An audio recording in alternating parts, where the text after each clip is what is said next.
Oh, hello. Welcome to Travel Trivia ASMR and another gentle jaunt around the world. And more specifically, today it's a gentle jaunt around Malaysia.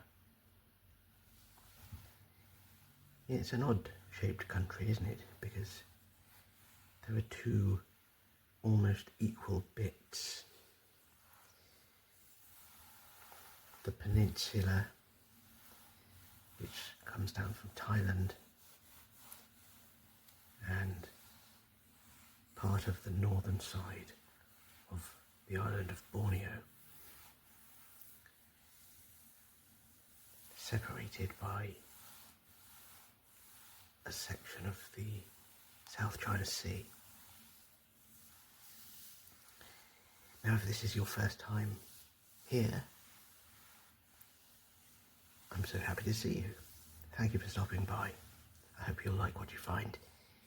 If you've come back, having been here before, well, thank you. I'm glad you liked it. I do hope that you pressed like the first time, and if you didn't, do please do so now. And of course, as we all say, subscribe so that you're among the first to know when new videos are available. The idea here is basically a trivia quiz based on things that I learned when I've been travelling around, but it's not a quick fire quiz by any means. It's exactly the opposite of that. I will ask 10 questions and then take something like an hour and a half to 2 hours answering them. Because although they are questions that could have a 1 or 2 word answer, there are also opportunities for discussion or even to ask further questions, some of which I might not know the answer to, and I'm asking for your help. So if at any time you feel like contributing to the conversation by adding something that I've missed, or even perhaps correcting something that I've got wrong, then please do leave a comment. And if you want to jump to the answer to any question at any time, then you can use the chapters which I've designed with the timestamps in the video description. So let's have a look at what the questions are. And here's an absolute staple of traveller trivia, and that is passport stamps. How many passport stamps do you get on the bus journey from Kota Kinabalu to Bandar Seri Begawan? And if you don't already know those names, Kota Kinabalu is on the island of Borneo in the Malaysian section. Bandar Seri Begawan is also on the island of Borneo, but it's in Brunei. It's the capital of Brunei. So, when you do that trip by bus, how many passport stamps do you get? Question 2. Speaking of the island of Borneo, how many of the world's islands are larger than Borneo? Or to put it another way, if we were to list the largest islands in the world, how far down the list would Borneo come?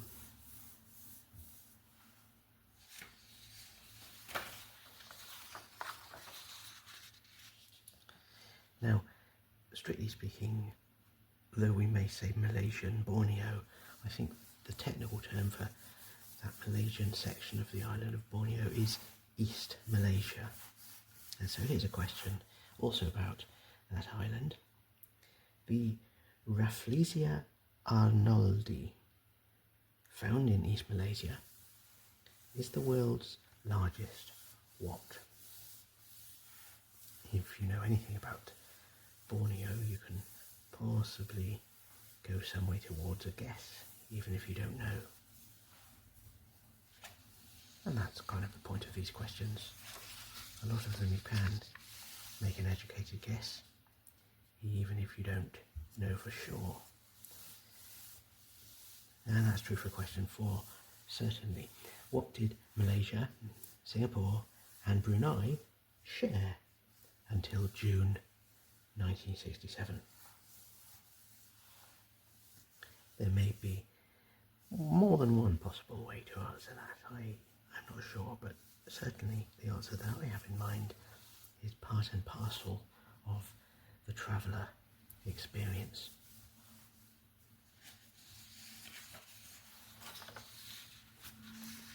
Here comes question 5,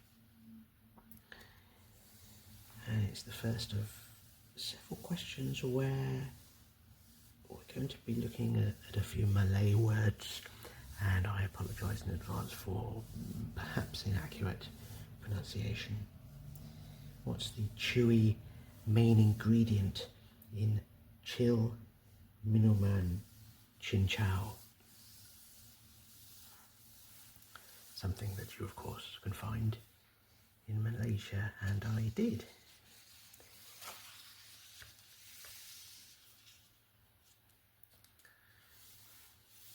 Here's question 6, and we go from food and drink to history through and through. But something they certainly tell you about if you do for example, a tour bus in Kuala Lumpur. How many monarchs does Malaysia have? It's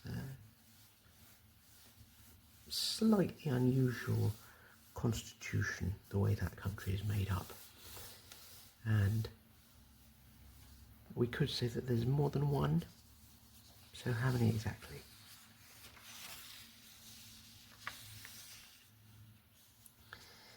And when we get to Kuala Lumpur, there's a few things to talk about there. The first question there, question 7, what is at the muddy confluence that gives Kuala Lumpur its name? That is the meaning of Kuala Lumpur, muddy confluence. You can see the very confluence, and there is something right at the spot.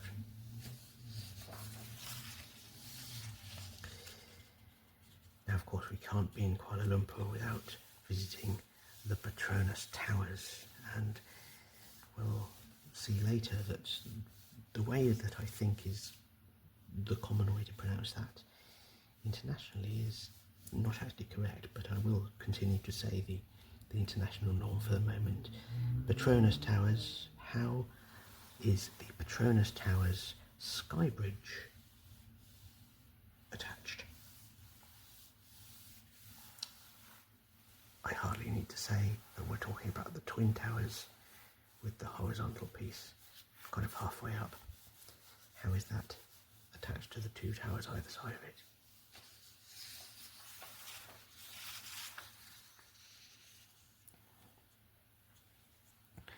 Here's question 9, and another bit of Malay here. Sepak takraw. What is Sepak takraw, the national sport of Malaysia? Well, of course, I've sort of answered my own question there. It is the national sport of Malaysia, but what kind of sport is it? And we also got a Malay name in the last question. Question 10. When is the national song Jalur Gemilang sung? So there we go. Those are our 10 questions. Use the timestamps to jump to the chapters if you want to go straight to any answer, or indeed if you fall asleep and you want to come back and pick up where you think you drifted off, then that's what you can do. But assuming you have no other plans, do close your eyes, settle back, and we'll get underway.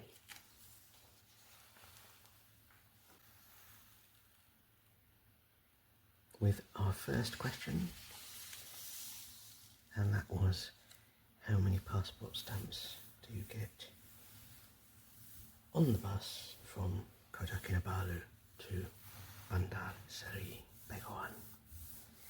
Now this is absolute bread and butter for travelling, and also for this channel really, because it is all about looking at maps and thinking about where to go.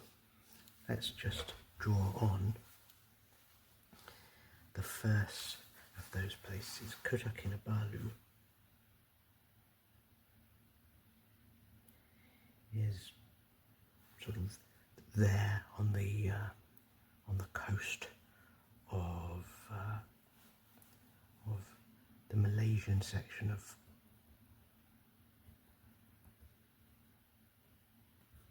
Borneo.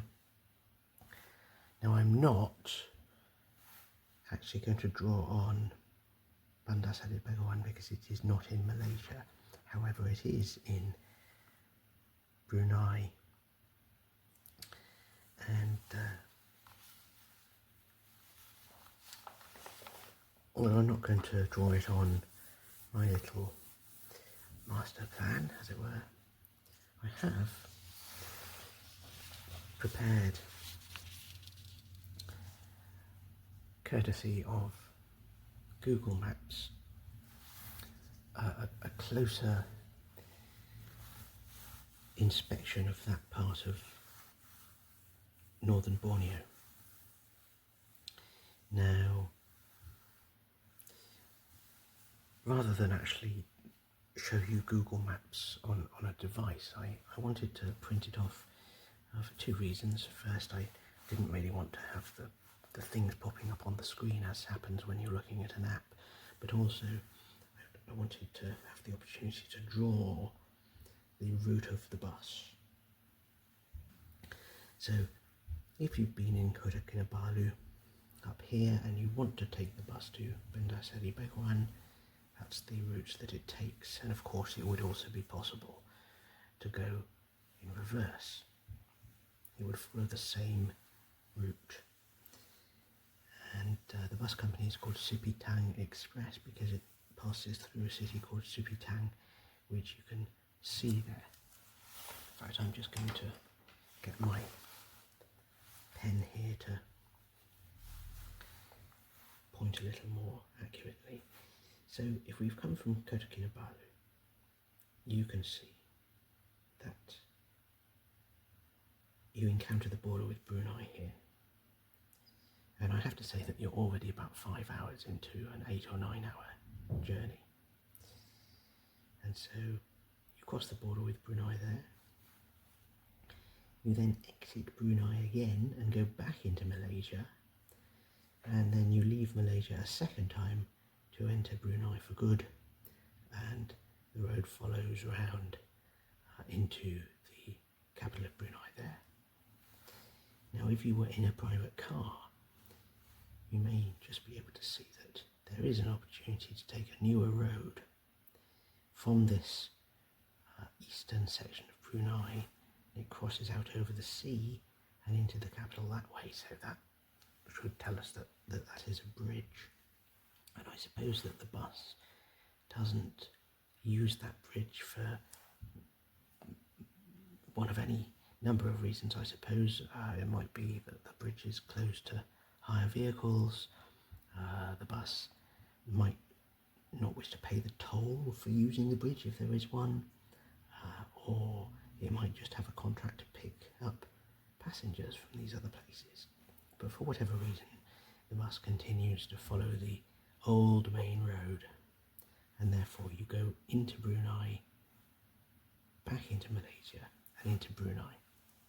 So if we're counting passport stamps, there would obviously be an exit and an entry at each land border. So you'd have 2 stamps here, 2 stamps here, and 2 stamps here. That's 6. But that's not the end of the story. Actually, if you've come from Kota Kinabalu, the more interesting thing happens further north earlier in the day, because you may also just be able to see the dotted line there, which is the border between two Malaysian states, Sabah and Sarawak. Now, because of the unique way that Malaysia is put together,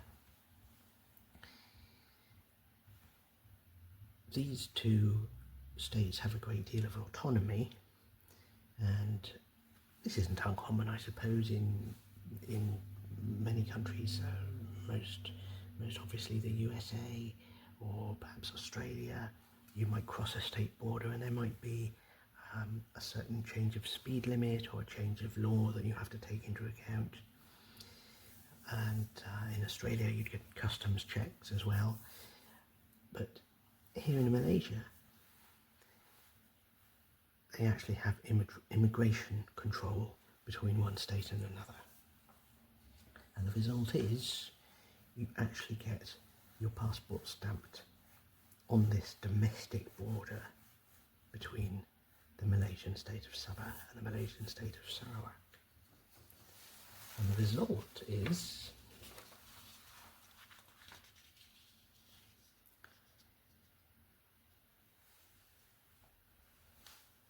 here to see in these images from my passport. I decided not to show you the original because my passport number is engraved into the bottom of the page, and I don't want to reveal that by accident. But these are scans of my passport, and the other benefit of putting them here is that we can actually see the pages side by side.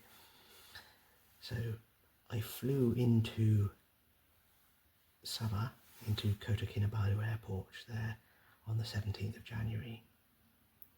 And then on the 20th of January, I have 1, 2, 3, 4, 5, 6, 7, 8 passport stamps in one day. And that's where I am. Well, working backwards, here's my final entry to Brunei at the end of the day, my final exit from Malaysia, the last entry into Malaysia, the first exit from Brunei, the first entry into Brunei, and then the previous exit from Malaysia, the entry into Sarawak, and the exit from Sabah.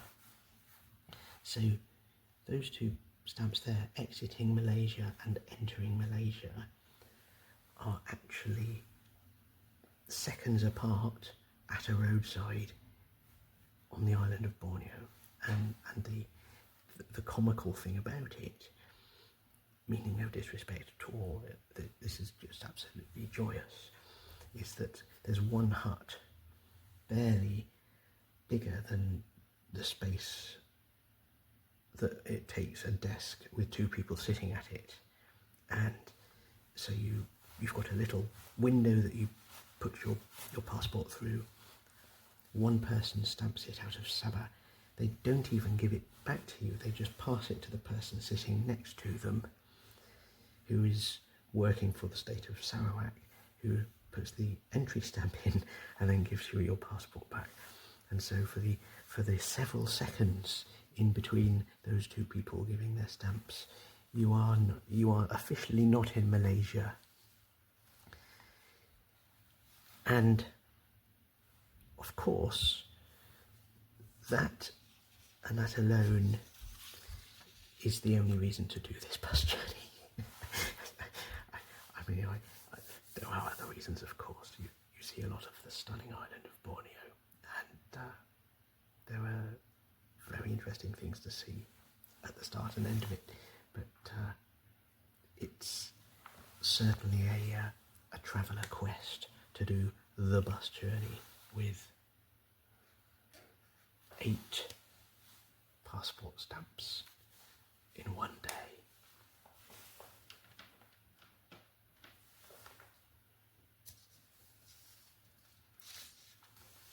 And if you didn't know that, and you are a keen traveller, don't tell me that you now don't want to do it.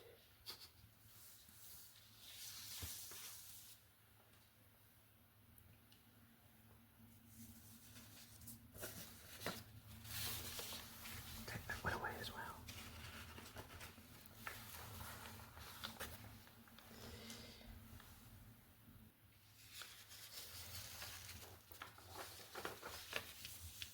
And so to question 2, where we are still on the island of Borneo and asking how many of the world's islands are larger than Borneo.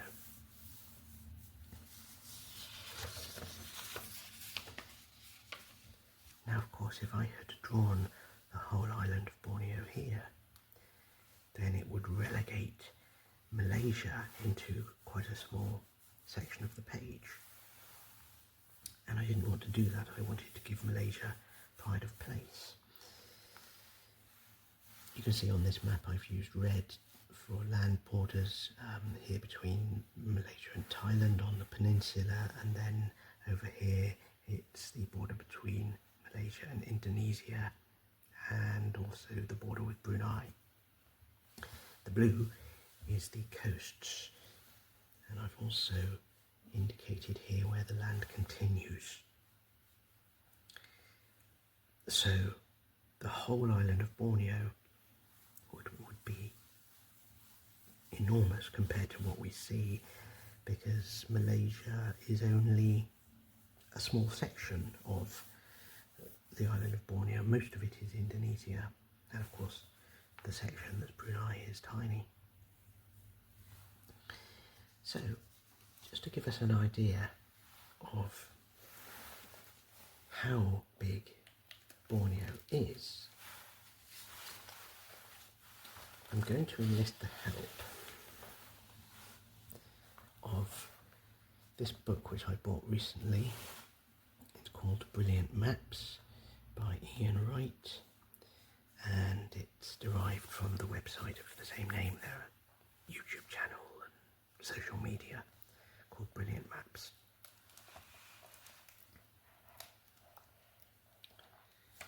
And of course, in the book and on the websites there are lots and lots of brilliant maps. Now you can see in this small section of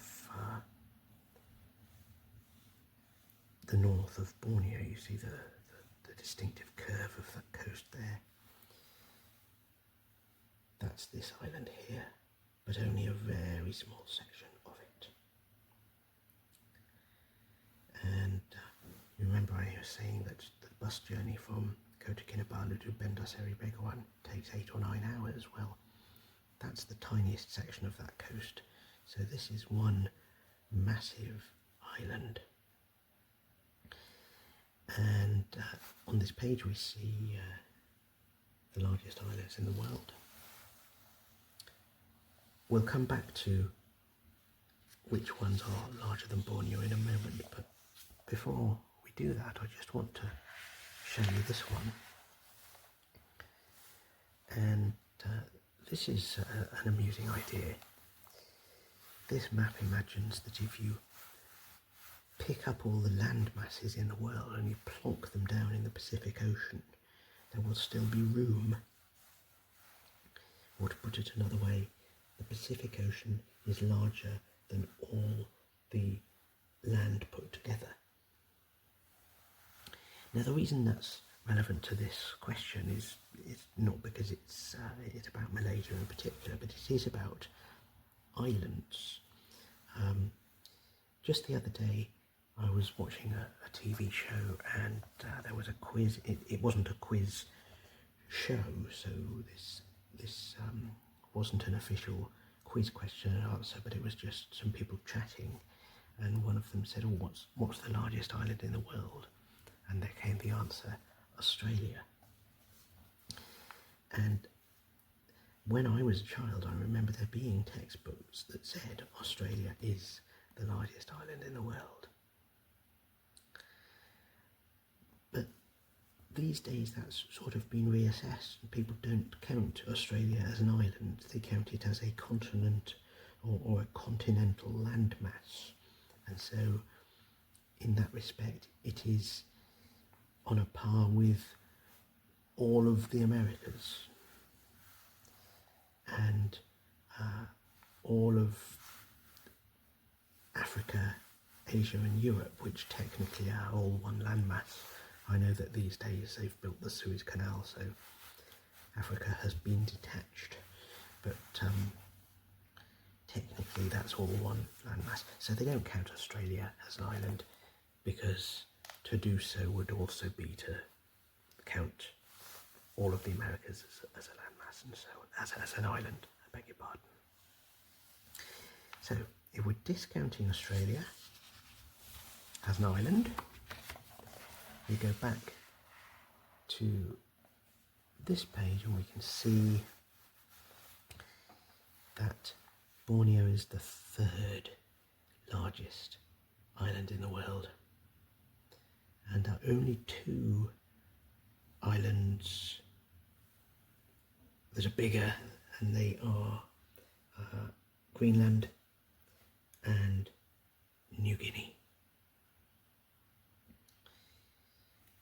This is actually a bit of a test to me, because my eyesight is not the strongest, and so I can't actually read these words. They're far too small for me to read, but of course I have researched and tried to learn lists of largest island many times, so I can probably do this. That's Madagascar. That's one of the Canadian Arctic islands. Is it Baffin Island?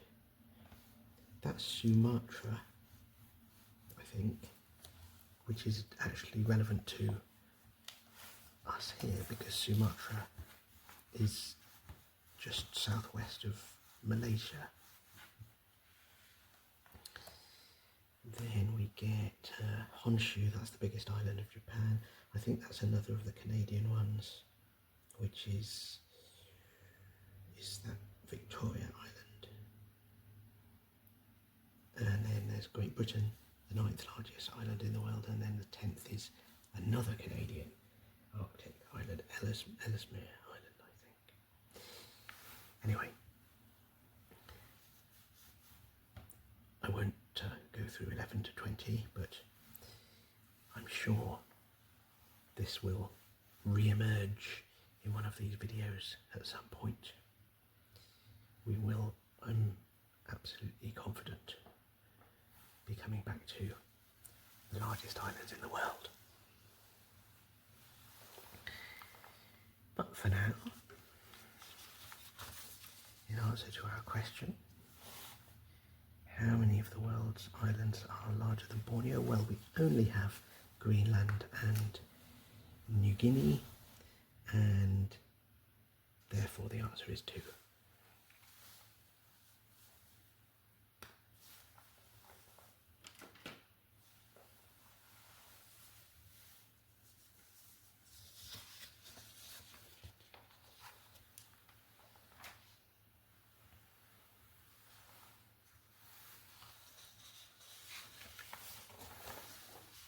And so, to question 3. And we're still on the island of Borneo, and what we may once have called Malaysian Borneo. I'm not sure that that's the most politically correct term to use. East Malaysia, I think, is the official way to say the bit of Borneo that is Malaysia. And this question keeps us on that island, and it is about Rafflesia arnoldii, which is found in East Malaysia and also in Indonesia, because we're talking about it on the island of Borneo. And this thing is the world's largest what? Well, now, I must confess that although I I usually prefer to stick to talking about things that I have done or seen with my own eyes. This is something that I only read about and saw in a magazine in Borneo when I was there, and in those glossy magazines that they leave in hotel rooms, there was one about things to do in Borneo, and those magazines, I think, are designed to make you think, oh gosh, why have I only arranged to stay here for 3 or 4 days? I clearly need 3 or 4 months. This is one of those occasions, and there was an article about the Rafflesia arnoldii, and this is as soon as I read that magazine, which told me about this thing, it doubled my woes, because it added a second thing that I realised I wanted to see in Borneo and didn't have time. The first of those things that I wanted to see was an animal. And maybe you wondered, if you didn't know the answer already, maybe something that popped into your mind, that the Rafflesia arnoldii could have been a species of animal. Maybe some sort of jungle insect or bird, or even an ape-like animal, because of course Borneo is very well renowned for being the home of orangutans in the wild, and I imagined that after I'd arrived in Kota Kinabalu I would be able to just have a quick look online and book some sort of tour which gave me access to not necessarily orangutans in the wild, but at least a nature reserve or some sort of protective organisation, a rehabilitation centre where I might see orangutans in captivity, but with a certain degree of care for them. And when I started to do some research there, I realised that is possible to do in the state of Sabah, but only if I took a day-long bus journey to the eastern side, or indeed a flight, and I decided I just didn't have time. So with much regret, I didn't manage to go to see orangutans in Borneo. I did have a sort of second best, which was to go to a river estuary near Kota Kinabalu, and I saw some long-tailed monkeys and glowworms in the trees, in the mangroves, and it was a jolly day, but no orangutans, unfortunately. So there's just a tip for you if you're ever thinking of going to see orangutans in Borneo. You do need to be over here on the eastern side and not just in the city of Kota Kinabalu. Now, as for this second thing, which as soon as I read about it I thought, oh, that would be fun to go and see as well. Well, that's right down here at the other side. So these natural attractions could not be further away from each other. Right down here, very close to the city of Kunming, I think it's called, there is a place to see this thing called Rafflesia arnoldii, and I don't have the magazine article that I was reading in Borneo, but I can enlist the help of Mr. Wikipedia, and there you go, there's some information about Rafflesia arnoldii, and there is a picture of one. And in case there's any doubt about it, that is a flower. it kind of looks like I don't know, a sort of a dishcloth or a tea cosy. My grandmother used to knit covers to put over a teapot. It's sort of something like that, isn't it? But this flower is the largest flower in the world. Rafflesia has a number of different species, and it grows on the jungle floor. There's no stalk, and so it is therefore very hard to see in the wild. But there is a national park where apparently you can go to see it, and that national park is called Gunung Gading National Park, and it is right down here at the very western side of Malaysia and Borneo. And the name is interesting. The name Rafflesia arnoldii. You might have looked at that and thought, that looks awfully like Raffles to me. And also we can do the same in the second word. That looks like Arnold to me, and indeed that is the surnames of two British people, certainly people who were acting on behalf of Britain. I'm not quite sure if Mr. Arnold was British, but certainly I guess he must have been, or at least working on a British expedition, because Raffles was the man who led a British expedition in Southeast Asia, and he became the founder of the British colony of Singapore. And so the place where you would really know the name Raffles is the hotel in Singapore. Well, the second best known thing that he gave his name to is this enormous flower. It was named in his honour. I don't think the discovery of it was particularly anything to do with him, but it was discovered by a Mr. Arnold. I say discovered, of course that's a nonsense word. In colonial episodes, the local people knew of it. They showed him the flower, so Mr. Arnold was the first European person to document it, and therefore it carries his name.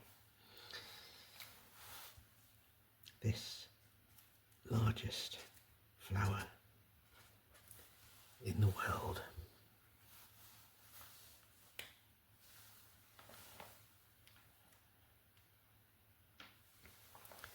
I'd be fascinated to hear from anybody who has been to see one, because I felt like I was only just up the road in world terms, but I was, of course, many hours and probably days drive from visiting it. So if you've been to that part of Borneo and you've seen that flower, possibly even you've taken a picture, well, do let us know in the comments and join in.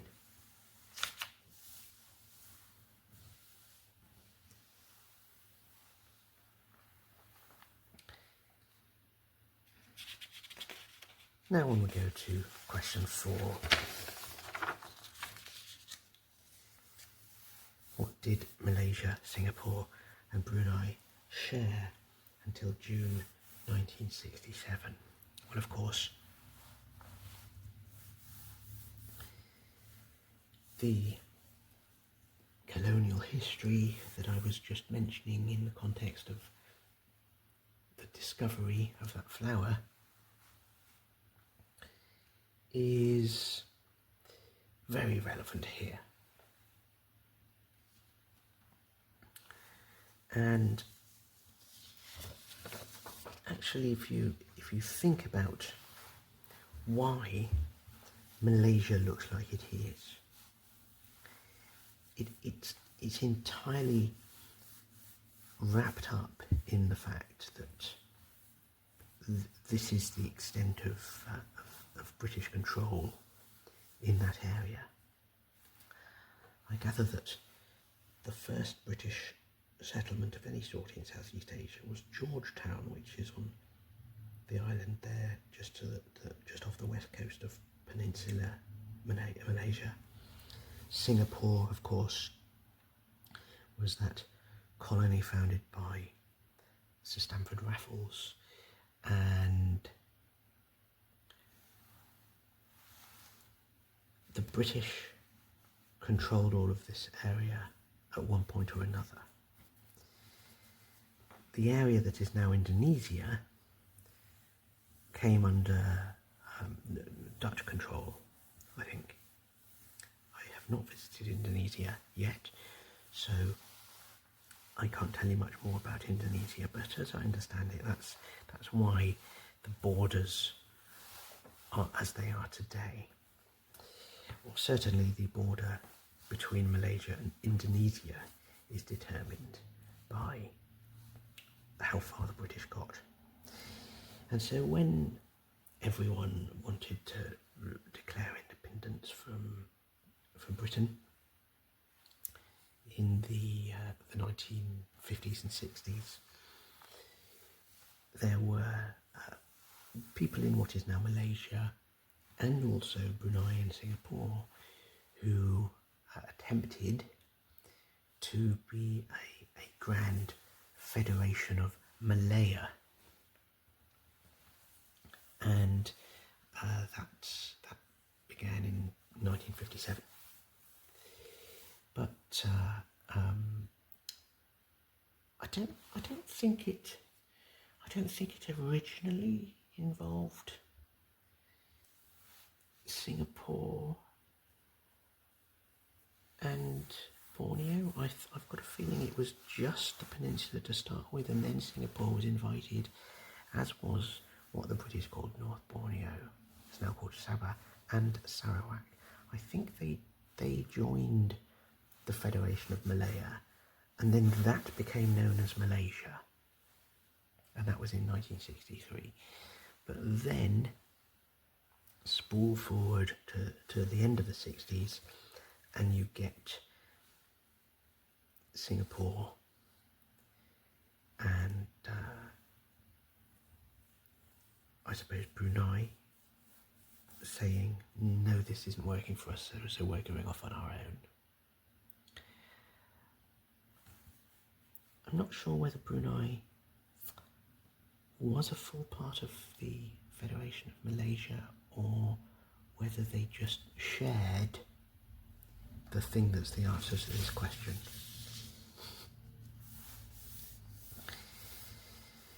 But by June 1967, this idea of a federation of Malaysia, including Singapore and Brunei, had dissolved, and so they abandoned this thing that they had currently been using. And here is a clue about what that thing is. And if you're listening with your eyes closed, I apologise. This is the moment where you have to take a peek. That is a banknote from modern Malaysia, the modern Malaysian currency of 1 ringgit. And I gather that the Malay word ringgit actually means jagged, describing the shape of a coin, and that in turn came to mean the word for the local money in Malaysia. But before they had the Malaysian ringgit, and before Singapore and Brunei transferred to currencies of their own, the one thing that they shared was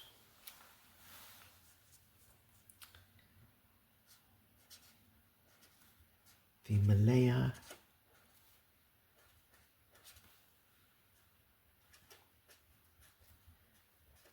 and British Borneo dollar.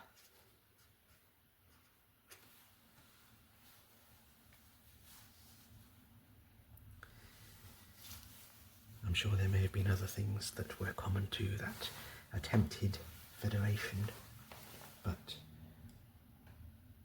from the point of view of things we literally have at our fingertips when travelling, it is the currency which those countries shared.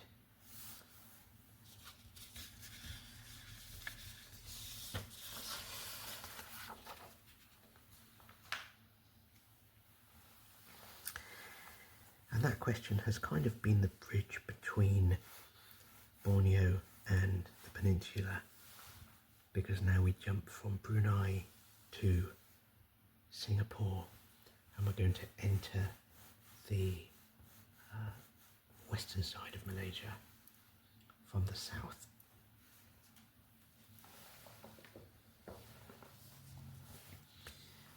I've actually been to Malaysia twice, and the first time was many years ago, when I had a day to spare in Singapore, and I thought, I know what I'll do. I'll go and cross a border. So off I went. I took the bus up to the causeway that connects the island of Singapore with the south of Peninsular Malaysia, and there we find the city of Johor Bahru. That is worth putting that on the map. There we go.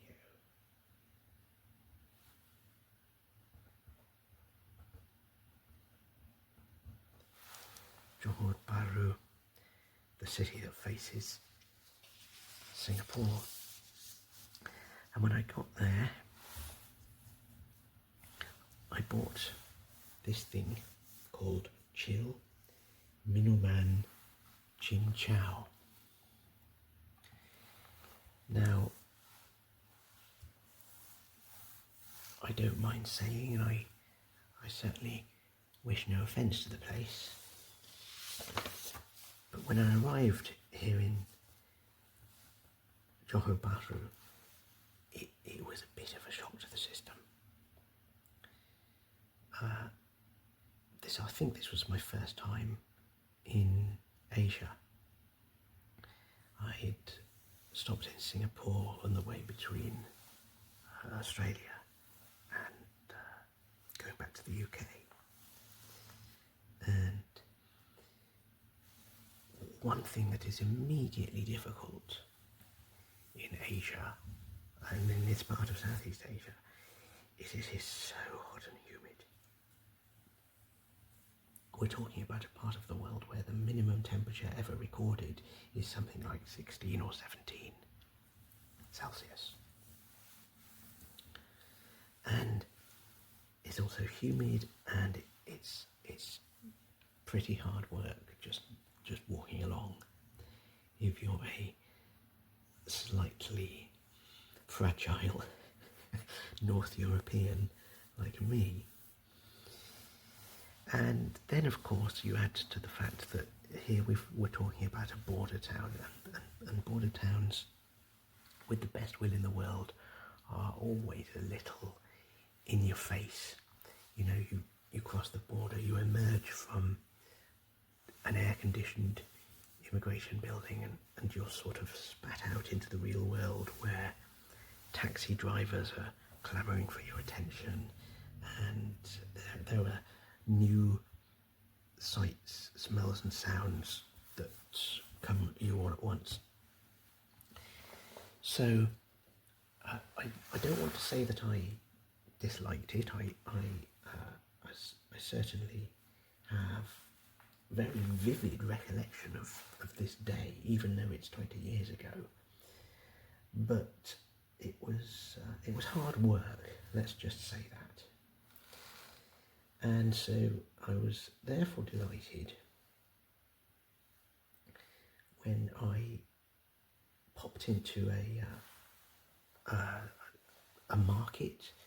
I'm not sure if they use the word hawker centre in Malaysia, but in other parts of Asia they do a large area, a large building where different people are selling food and drink. And in that place, I felt like buying up half the drinks cabinet just to cure me from the sweats that had suddenly come along in the heat of that day. And this is the thing that I bought. Chill Minuman Cincau. As you can see, it's a soft drink in a can, and although I didn't really know what to expect, I certainly wasn't prepared for what happened. This is 20 years ago, or getting on for that, and I had never come across anything like this in Europe. And as you can maybe see from the picture there, this is a drink which has bits in it. You can maybe just make out that those are bits of jelly. And I think we're slightly more aware of drinks like that. In Britain now, you do see cafes or little shops that claim to sell bubble tea. And I don't think bubble tea is exactly the same as this drink, because bubble tea is made from tapioca, but they use it to make a jelly-like thing. I think they call it tapioca pearls actually, but they mix the tapioca with starch, I think, and they make a chewy substance which sits in the bottom of what you might otherwise call a milkshake. This is similar, but it's not exactly the same. Let's just go back to the words. Chill, of course, simply means that it's in a can and it's refrigerated. Minuman, I believe, is the Malay word for a drink. And so cincau, in the Malay language, refers to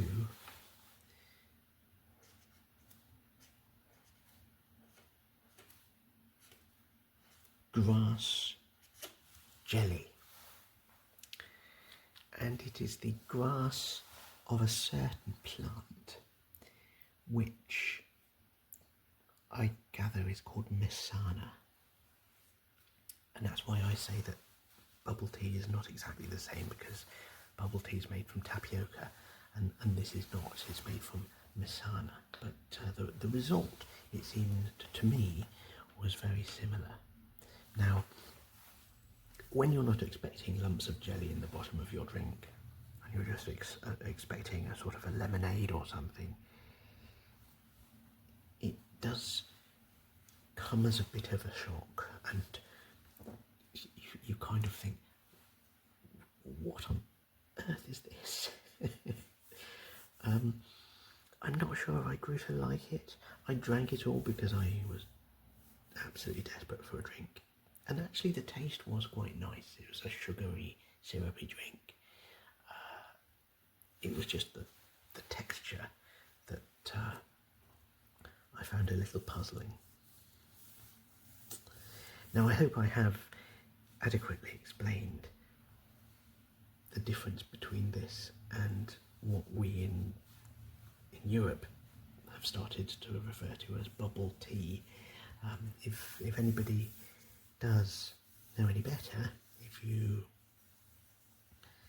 are able to explain how the two are different in better terms than I have, then I'd be absolutely thrilled if you would do so. Do leave a comment.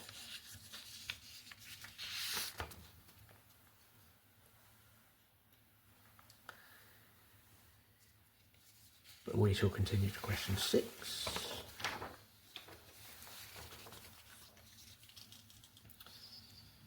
Where we jump back into history in a sense, but it's also very relevant to today as well. This question is, how many monarchs does Malaysia have? And you might be thinking, well, isn't it 1? And in a way, we can answer that question straight away, because in a way, the answer is 1.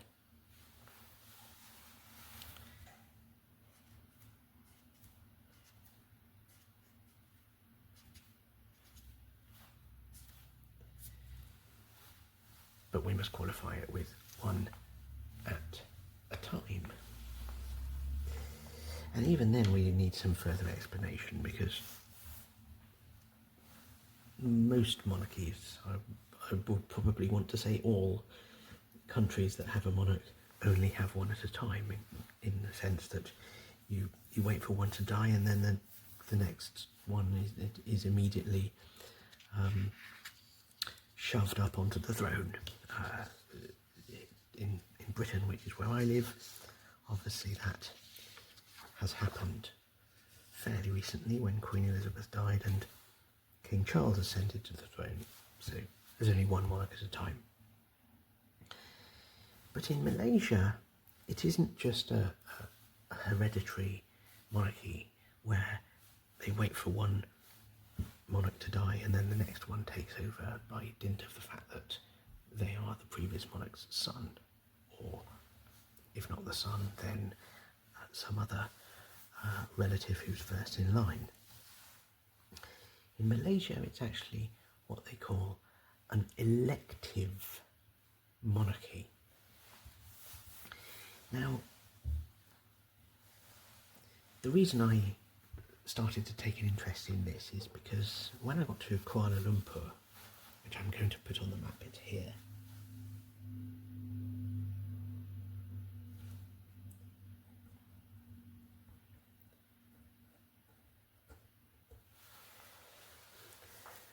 And I did the obligatory bus tour. One of the places which they pointed out on the bus was the Royal Palace in Kuala Lumpur. And this is one of the residences of the King of Malaysia. I am going to be brave enough to try to say the Malay version of that title. It's called Yang di-Pertuan Agong, King of Malaysia. But the thing which piqued my interest is how that king is chosen. They said when we were passing this palace, the king changes every 5 years. It's just like it's electing a president. And that is because there are 13 states of Malaysia. You can actually see them on this map of Malaysia, which is courtesy of mapchart.net. You can actually see that the state lines are on here. There are 13 states plus 3 federal territories, and those federal territories are Kuala Lumpur and also the nearby, I think it's called Putrajaya. So it's one of those examples of a new capital which they created because it had to move out of Kuala Lumpur from lack of space. So those two are very close to each other. And there's also an island off the coast of Borneo, which is a federal territory. But the other boundaries that we see are states, which have a lot of autonomy, and 9 of those states actually have a monarch and a ruling royal family. And even they are not selected in the same way. Some of them are constitutional and hereditary monarchs, in that one king dies and then the next one takes over. But even some of the states have their own periodic election to choose their monarch, and that monarch is chosen from the one royal family, but it isn't an automatic birthright thing. And so it's a fascinating way of putting a country together. And I suppose one good thing about it is that because they choose one of these monarchs to be the overall monarch of Malaysia every 5 years, it ensures that no one region has eternal dominance over another. I guess that's the idea. And actually, I mentioned that we arrived on Peninsular Malaysia by means of Johor Bahru, because that's the first place in Malaysia that I saw. Well, that is in the state of Johor, and at the time of recording this video, and since January 2024, I see that the Sultan of Johor is now also the King of Malaysia. So, in order to answer this question fully, how many monarchs does Malaysia have? Well, one at a time. Overall,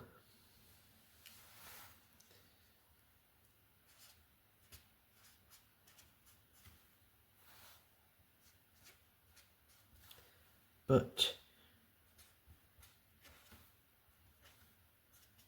I'm going to say 9 in total, because although they're not the monarch of all of Malaysia, they are the monarch of part of it, and there are 9 people who can make that claim.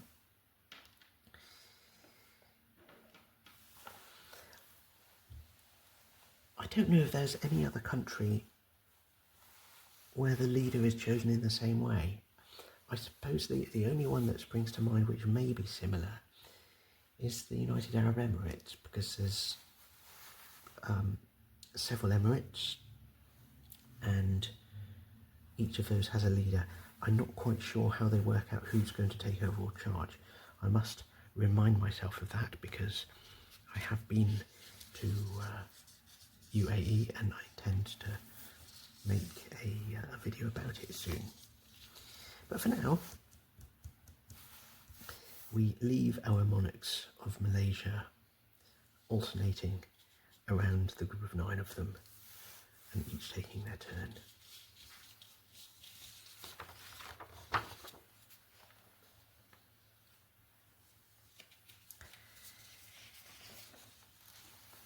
Now, I marked Kuala Lumpur on the map, and we are definitely in the heart of the Malaysian capital for the next couple of questions, actually. And the first of them is really connected with the meaning of the city itself. I'm just going to show you very briefly this wonderful map which a friend of mine gave me some years ago, called Atlas of True Names. This question asks, what is at the muddy confluence that gives Kuala Lumpur its name? Now, if I open up this map, we can't see all of it at the same time because it's quite large, but you see that it's a map of the world, and it doesn't have the names by which we know places. I've actually taken the liberty of scanning this map and this gives us the ability to zoom into it on my device here, and we can zoom right in there. There we go, there's Peninsular Malaysia, and the whole island of Borneo. You see the size of it.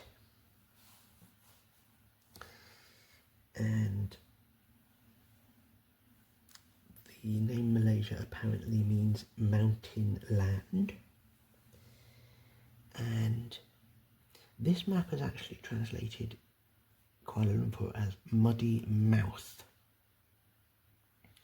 I guess this is the slight issue with translation, that you could interpret, you could say, well, the word Kuala in Malay would mean mouth or estuary or confluence. Depending on the context, you could use all of those, I suppose, and that's possibly what gives rise to the fact that we've got more than one possible translation. But certainly when I was in Kuala Lumpur and doing the tour, they pointed this out. They said,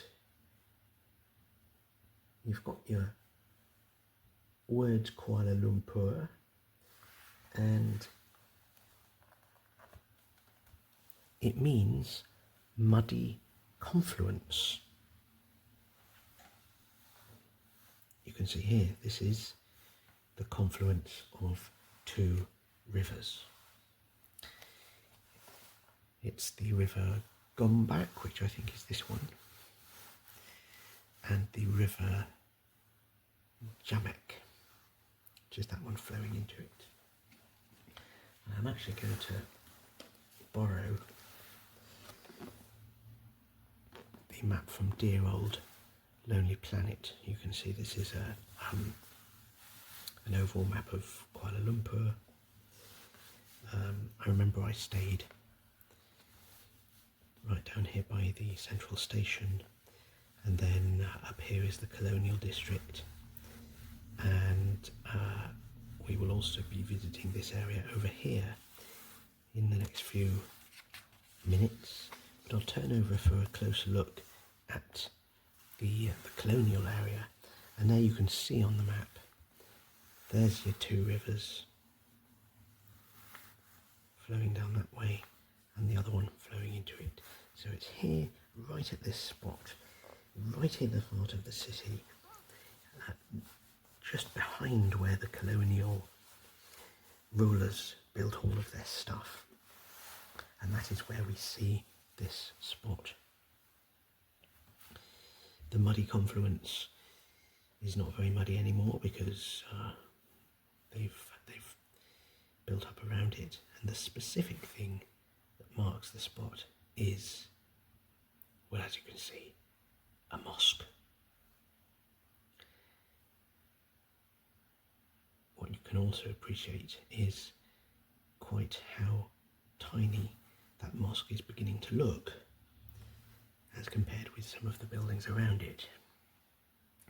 And there's more about Kuala Lumpur's tall buildings in a moment, but we certainly can answer the question, what is at the muddy confluence that gives Kuala Lumpur its name? Well, it is a mosque, and I can even tell you its name, the Jamek Mosque. And I do kind of like that. I was absolutely delighted in the midst of a very high-rise city. It's nice to see that a premium spot is still given to a traditional building like that.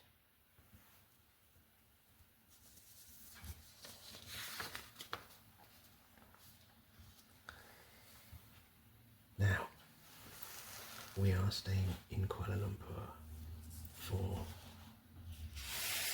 question 8.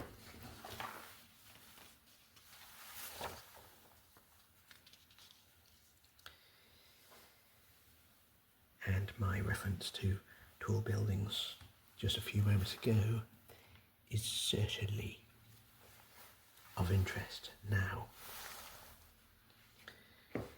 because we are visiting the Petronas Towers, as many people pronounce it internationally, although when I went to visit, I learned that the correct way to say it is Petronas.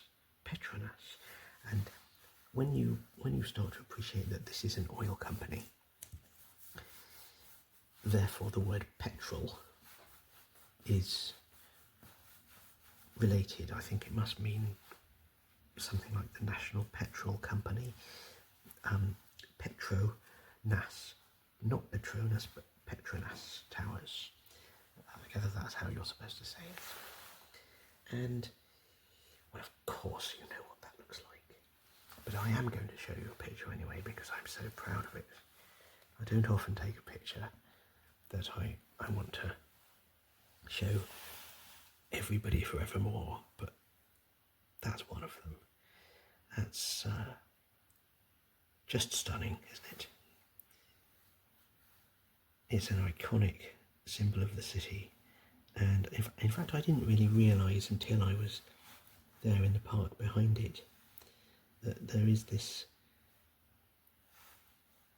lake right behind the building, and you can see the towers reflected in the lake, and they have a colourful fountain show.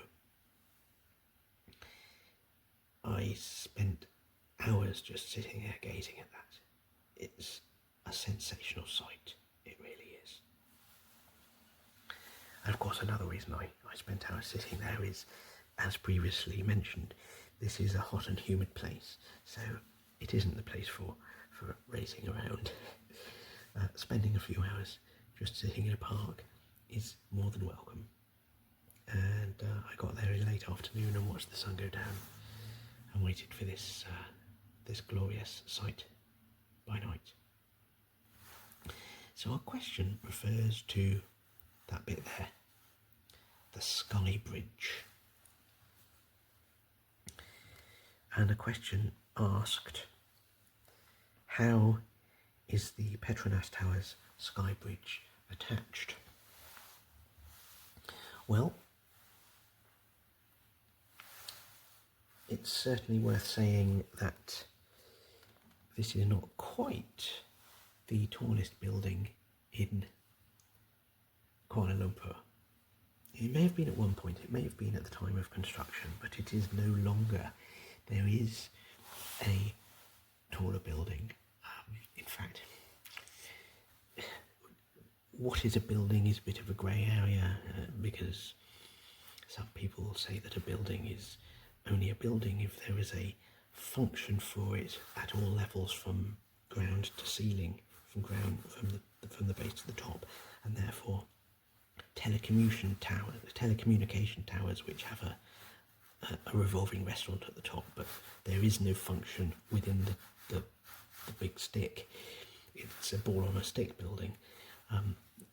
That is not a building according to some, and so there may well be some structures in Kuala Lumpur that are taller than the Petronas Towers, but are not counted as buildings. There's one that is a building, and that is this building here, which is very, very new. I think it was only completed in 2023 or even 2024. Certainly it's very recent, and it's residential and commercial, but not open to visitors. It is currently the second tallest building in the world. It's called Merdeka 118, and that is 678.9 metres. The Petronas Towers are both the same height, and they are 451.9 metres. So not quite the biggest building in town, but with no offence meant to the newer one, they absolutely dwarf the other buildings in town in terms of the style. There's just something glorious about the fact that they are twins. And if you look very closely, you can see that there's actually curves. And the floor plan of each tower would be an Islamic star shape, an 8-pointed star. And the points of the star and the bits between them would all be curves. And of course, this is all about deflecting the sun's rays and deflecting the wind, so that it makes the structure more stable. And that last thing about the wind is relevant to the skybridge. The skybridge is 170 metres above street level. You can just about appreciate that. So I suppose it is street level. The top is 450, what did I say? 451.9. And so yeah, that's 170 metres there. And it actually occupies 2 stories, 2 floors of the buildings. Floors 41 and 42 are where you find the skybridge and enabling you to walk from one tower to the other. And if you pay to go as a visitor, then you can do exactly that. So, how is that skybridge attached?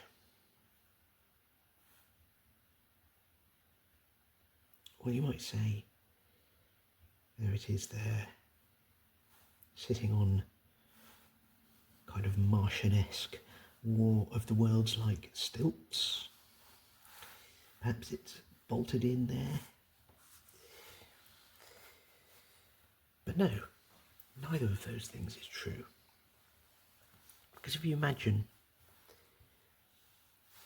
if this was bolted into place and then high winds came along, the wind would possibly be strong enough to actually move one of the towers ever so slightly. And so this in time would cause incredible stresses onto the skybridge, and it would be ripped apart. And so the actual answer to our question,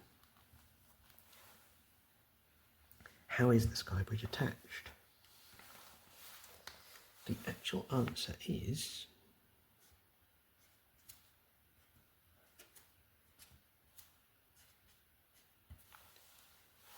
it isn't.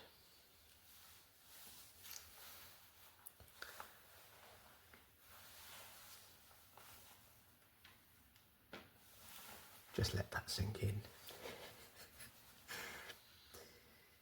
They do tell you this before they invite you to step out onto it. But it's an unnerving experience when you're up there and you've just come up in the lift, and I think it's this tower that you go up, and you come out of the lift and you're invited to stand here and look across the skybridge towards the other tower, and then you're invited to walk out across it.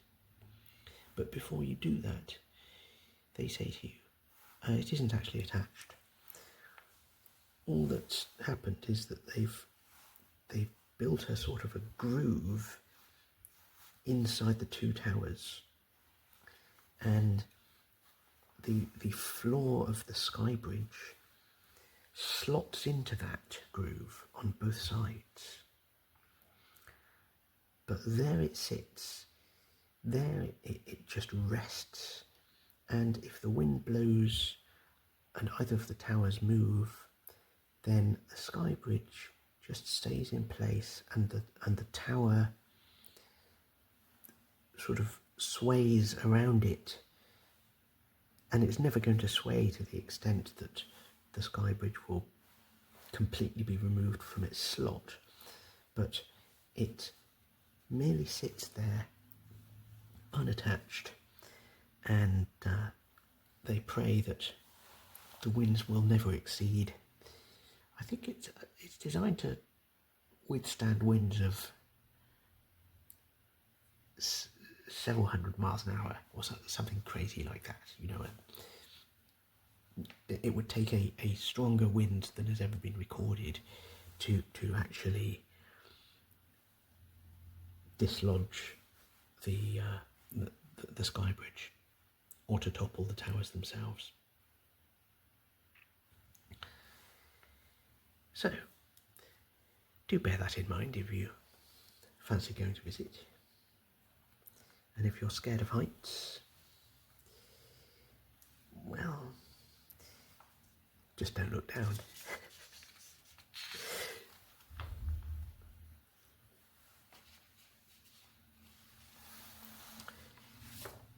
Now we have 2 questions to go, and here's question 9, which I also remember hearing about on the tour bus for the first time in Kuala Lumpur, and then I looked up some more information, and I didn't see this sport in person, but I did manage to see some on television, and it's certainly relevant to this place that I was previously showing you, where we saw the Merdeka Tower in the background. This lawn here is on Merdeka Square, or Independence Square, right in the heart of Kuala Lumpur. And on this lawn, they play sports. Only informally at the moment, people gathered. But they do occasionally hold formal sports events. And on the other side of this square, the other side which is not pictured, there is a historical sports club from colonial times. And that sports club is called the Royal Selangor Club. And 2 of the sports they apparently organise are cricket and rugby. And I was being told all of this on the tour bus. And I never know quite how to react when I'm told in places far from home that they play cricket and rugby here, because reminders of colonial times are very very poignant in one way, but also slightly unsettling in another. You know, the idea of Europeans going elsewhere in the world and introducing cultural ideas, well, it isn't always for the best. So I had mixed feelings about hearing that cricket and rugby were played right there in the heart of Kuala Lumpur, and so I wanted to do a bit more research, and so I googled what's the most popular sport in Malaysia. Of course, football is universally popular, so that was mentioned. Another thing that came up was the sport that Malaysia has done best at in the Olympics.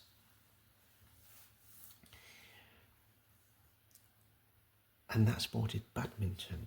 Malaysia has won 15 medals at the Olympics down the years, and I think it's 11 of them, yes, 11 of them have been in badminton, and the others in cycling and diving. But there is another sport which is the national sport of Malaysia, according to the tour bus that I took around town, and that sport is called Sepak takraw. Now, it's not just a sport that they play in Malaysia. They apparently play it in other parts of Southeast Asia, but they did set down the rules for it in Kuala Lumpur, and therefore it seems to me reasonable to say that Malaysia is the home of Sepak takraw. And I'll give you a clue. I am going to show you a very short video, which is actually from Wikipedia. And it's a bit like volleyball. It's a bit like football. Can you imagine if you cross those two, if you combine those two? This is what it would look like. It's like volleyball, but instead of hitting the ball with your hands, you kick it. And if there was ever a sport which I look at and think, do you know, I would be absolutely rubbish at that, then this is it. I'm absolutely astonished by even the thought of anybody being able to do that, never mind actually seeing it. Kick, volleyball.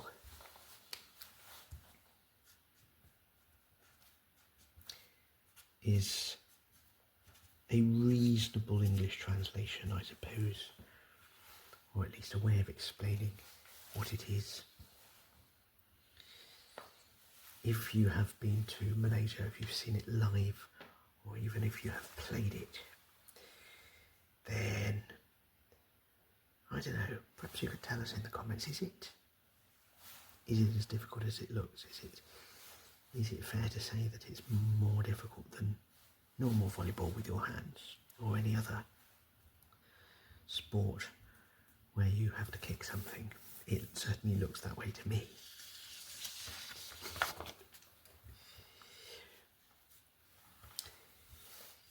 And one more question to go, and we are also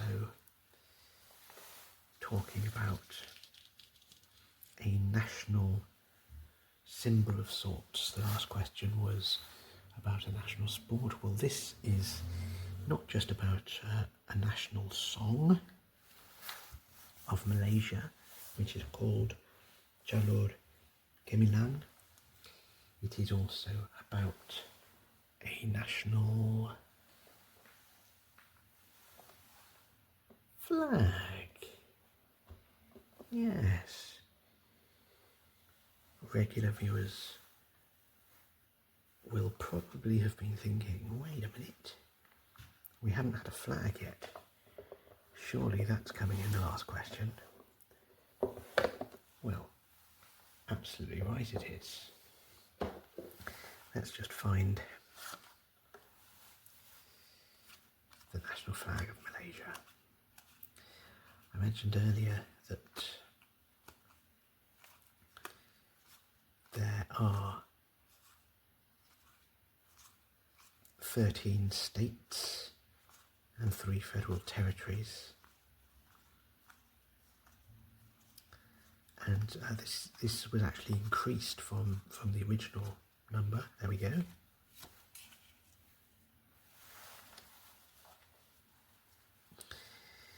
But we have 13 states and 3 federal territories, but on the flag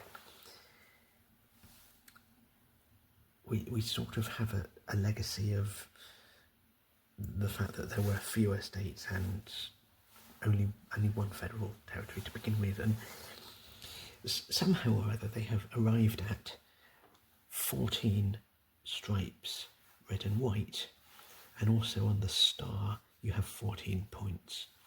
And so the idea is that the stripes represent the states, with, I suppose, one of them being all the federal territories, and the fact that the star has 14 points is supposed to indicate that they're all equal. The crescent is the symbol of Islam, isn't it? So that shows us that Malaysia is a Muslim country. And so the words in the question, Jalur Gemilang, Jalur Gemilang, that is actually the name of the flag. And I believe that means stripe of glory. It is the second version of that flag. There was a previous version with fewer stripes, and both the current version and the previous version had a song written about them.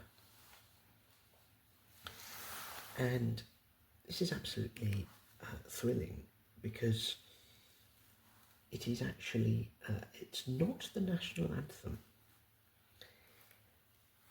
Every country, of course, has a national anthem, but few countries also have an official song about the flag.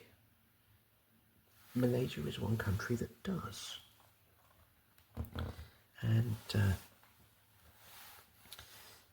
here are the lyrics. This is the lyrics in Malay, which I'm not going to insult Malay viewers by trying to say, but they do have an English translation here, and actually the translation isn't just an ode to the flag, it's a jolly good description of it.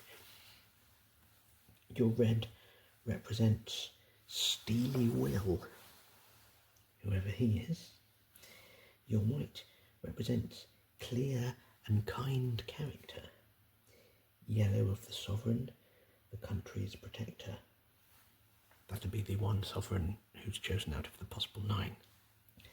Blue for all of us in unity. You have reached the heights of the world. You have travelled the wide waters bearing the spirit of independence. We are members of its successful will. Oh, and then here's another a little verse which gives us some information. I do like a song which describes things properly and in detail.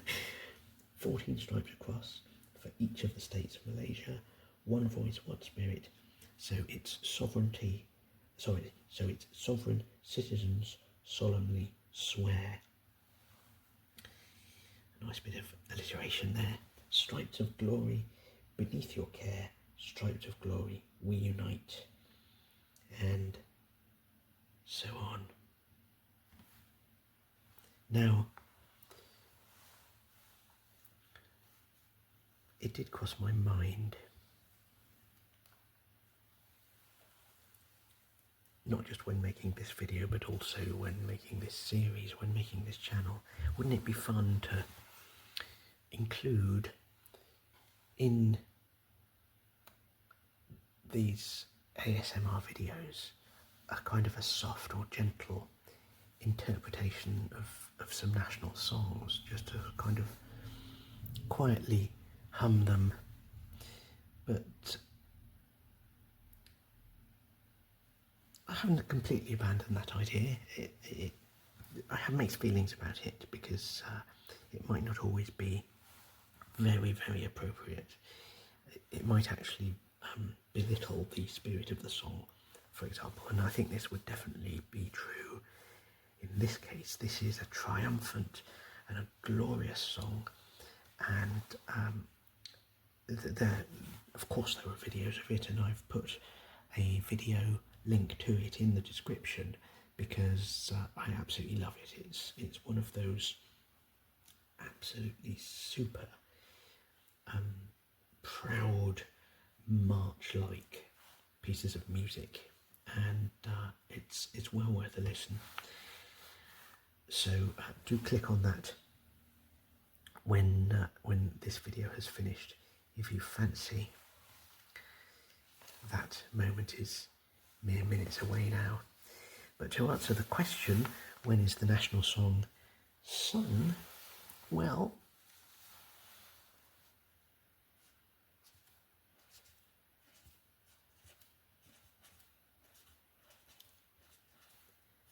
Independence Day is one occasion when it is officially sung, I gather.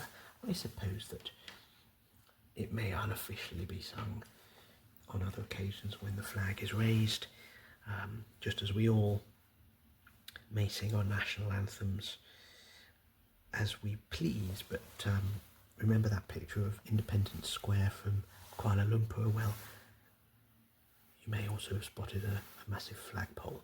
I certainly imagine that here at Independence Square on Independence Day is one such occasion when you can hear the Jalur Gemilang sung.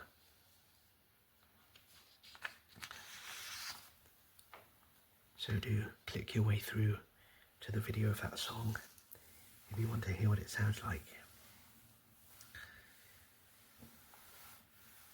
But for me, it's about time to send you off to the land of Nod, or wherever you hope to go next.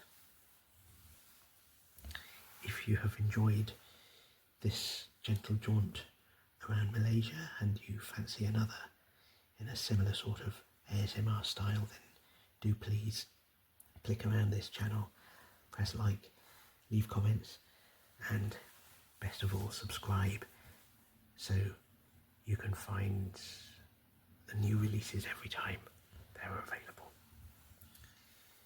And I do hope that you'll join me again soon for another gentle jaunt around the world. Bye for now.